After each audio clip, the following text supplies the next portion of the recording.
Hi guys, Kaze here, welcome back. We're back with more Destiny's Princess with Kotaro Fuma. We're back with, what was it, Chapter 6. Yes, Chapter 6, that's the number we were on. Chapter 6 being Punish My Heaven. I don't know what that means. Punish My Heaven, that's kind of a weird title, honestly. But yeah. Oh, and of course, if you guys enjoy the game, please consider buying it as well. Enjoy it for yourself. Enjoy the moments. Give your own voice to it. Alright, wait for a sale before you buy it, either way. Just show that we love Otome games so we can get more translated for us. And hopefully they won't block us so we can't stream it like Oz Mafia. I really want to play Oz Mafia. Technically, by the way, on that, you can. You can play Oz Mafia and play it like, it has to be like a review or up to the equivalent of the PS Vita demo. Which is like weird. Anyway. Sorry. Random spiel there. Oh, yeah. So let's continue. Let's go. Alright. Let's go. Woo. Day by day, my handmaiden's face became paler. Did you hear it again yesterday? Yes, I'm so scared. I see.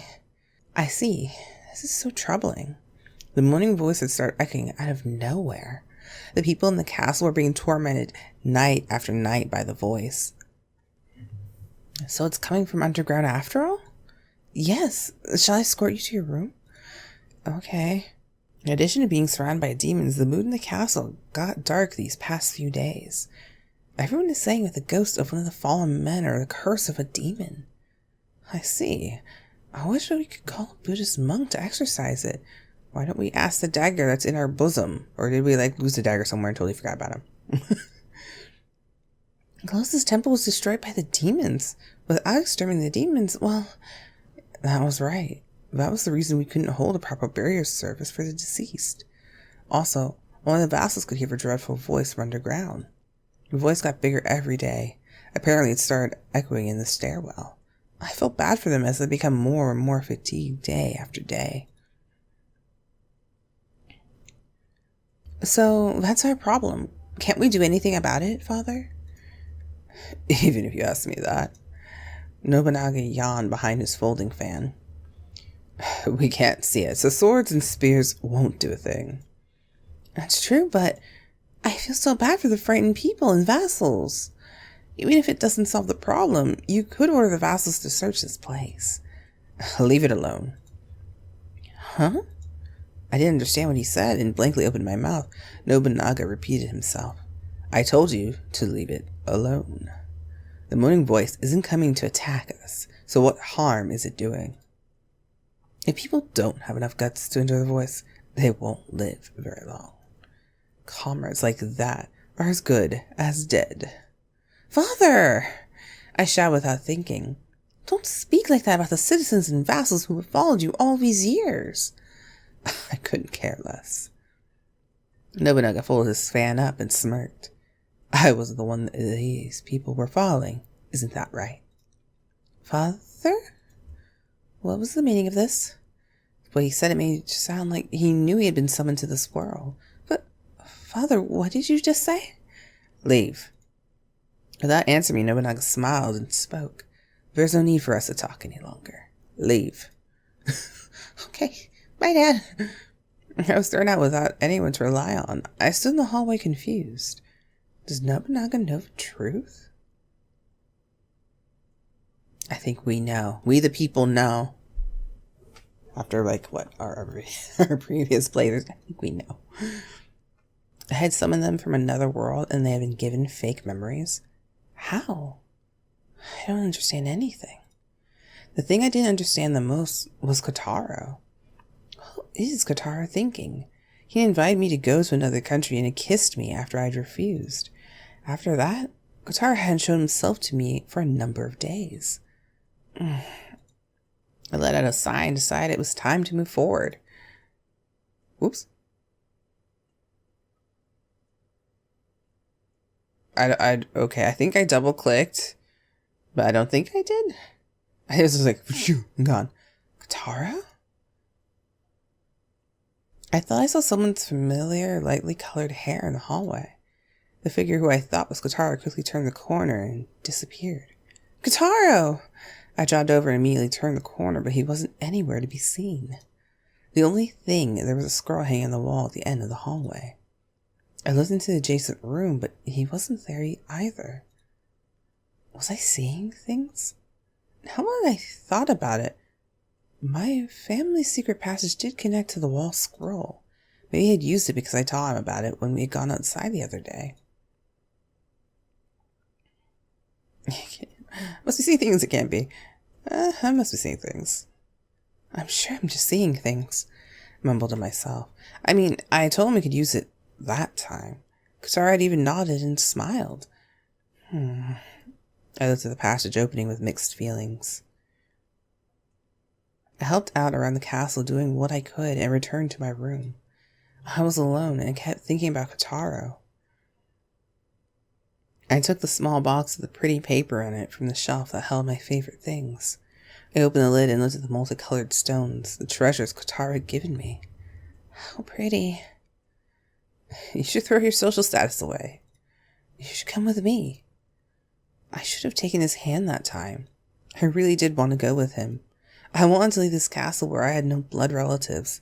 I wanted to live with Kotaro. But I couldn't. The maids and vassals' faces kept popping into my head. I couldn't leave them while they were being tormented by the demons. I couldn't do that. Oh. I know something had made my cheeks red. Why won't he come? I didn't think he was mad that time. He had done something like that and disappeared. It was rude for him not to come see me anymore. I was so lonely without Kotaro.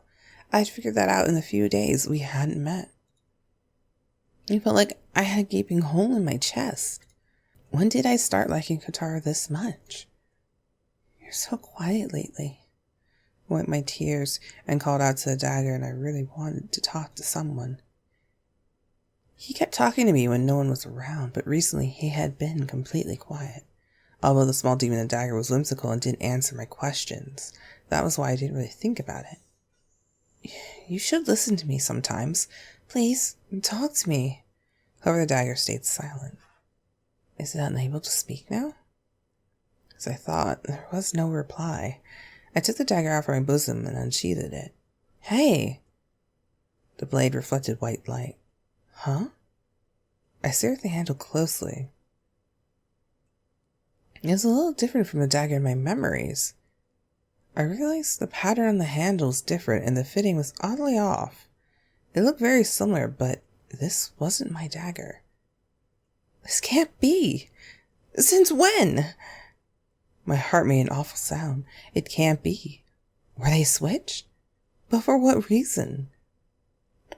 Even if they had been switched, only a few people could have done it.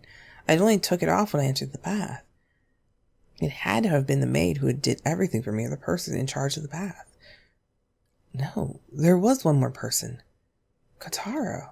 He might have been able to switch them when I was sleeping. I would have woken up if he switched something on my chest. It was like I was trying to convince myself. And plus, that's right, he didn't have any reason to... I could understand if he hadn't taken the entire dagger. It was a treasure and worth a fortune. But if he just took the dagger, that meant he might have known its secret. Kotaro might have seen me speaking to the dagger before. Princess? I panicked when I heard the handmaiden's voice and put the fake dagger in my bosom. Okay, shove it on in. Come in! My room. My door opened and the handmaiden came in. I brought you dinner. Thanks. She laid the food tray down like always. Then she started laughing as if she remembered something.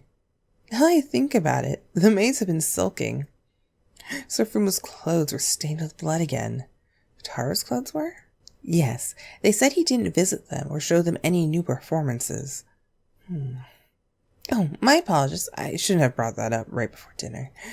No, it's okay. More importantly, you said it was stained with blood, right? Yes, I did. Why? But I don't think there's been any noticeable skirmishes lately. Oh? Now that you think about it, you might be right. She tilted her head. Well, Sir Fuma is a ninja after all. He might have bumped head with a demon mid-patrol. You're right. She said that, but something seemed strange to me. Plus, I talked to the handmaid about Kotaro's clothes being stained with blood before. It was when I had been hanging for laundry. Kotaro showed up to help and said, "Oh, princess, it looks like you've dropped this." Could it have been when it happened? No, it couldn't be her. It was like he had it planned amongst his many folding robes. Kimono. Sorry, robes. No, it couldn't be. I desperately tried to shake off the idea that he had switched the daggers that time. But the more I thought about it, I started to think it could have been the only time. Plus, Kotaro had said something strange right after that. When I had felt down, he told me he could trick me because he was a ninja. Kotaro, it can't be. Princess? The handmaid lifted her head again after hearing me. No, it's nothing. Nothing. As I said that to her, I was thinking about something completely different. I had to find Kotaro by any means possible. After I finished eating, I left my room with a torch in hand. I was curious about the hallway Kotaro had disappeared in. I lifted the wall, scrolled up, and turned the switch. A hidden door opened up. I entered the passage and it was chilly inside. I have to make sure I don't get lost. The passage was like a small maze. I felt like I'd heard there were traps in here as well, so I had to be cautious. It wouldn't have been a problem if I used the path I always took, but I was searching for someone. After I aimlessly walked around for a while, Gwa? I heard a moan coming from somewhere. Was this the voice the handmaid and the others were talking about? It was a dreadful voice. It was hoarse and invoked fear from deep in my chest. But ghosts can't speak. It was a frightening voice, and it sounded like it was coming from something with a body. Moreover, it was probably a demon's voice. It sounded like a voice I had heard close up before. Did a demon slip into the passageway? The entrances had complicated switches, and one needed to press many things to open them. The moaning paused for a moment and continuously echoed in the hallways. Maybe I should go back and call for Yukimura. When I thought of it, I heard a different voice. But I told you I don't care. We won't know unless we heard it some more, right? Kotaro's voice? Yes, but might die if we continue. I don't care if it dies. There's an endless amount of replacements. I didn't know what to do, but I steadily walked towards Kotaro's voice. I turned around 2 corners and the moaning got louder. You're too soft. Move aside. His voice was different than it normally was. It was stricter. What in the world are they? I could see the light beyond the corner. I turned the corner and swallowed my breath as I witnessed what was happening before me. It was chained to an unrefined stone wall. A demon was hanging there, and its hands were chained and its weights were put on its legs. Its skin was dyed vermilion, just like the night the castle had fallen. However, it wasn't someone else's blood. There were small needle-like injuries all over the demon's skin. The blood made a black, sticky puddle by its feet, and it gave off a foul stench. I could tell one of his eyes was gouged out, and half of his ear was cut off. Who goes there? I was petrified and shivered as Kotaro spoke to me. Kotaro put down his blood-stained sword and slowly turned around. He looked at me and smiled. Oh, you can smile at me in this instance, okay? Oh, it's you, Princess Kaze. His usual innocent smile. He was stained with the demon's blood. I was speechless. Who wouldn't be? What the heck? What's going on? Why is there a giant demon in our freaking basement? Secret passageway. And did you just bring him in recently? What the hell? Why? Okay. Well, I guess we'll find out what happens in the next episode. So look forward to that. And if you guys haven't already, please make sure to vote on our chapters. Let's see, we have we're on chapter 7 next episode. So after that, we have 2 more in which you can vote. Make sure you vote on the others so we can figure out if it's going to be either Hanabe or Nobunaga as our next guy we're going to do our playthrough on. Alright, I'll see you guys later. Bye!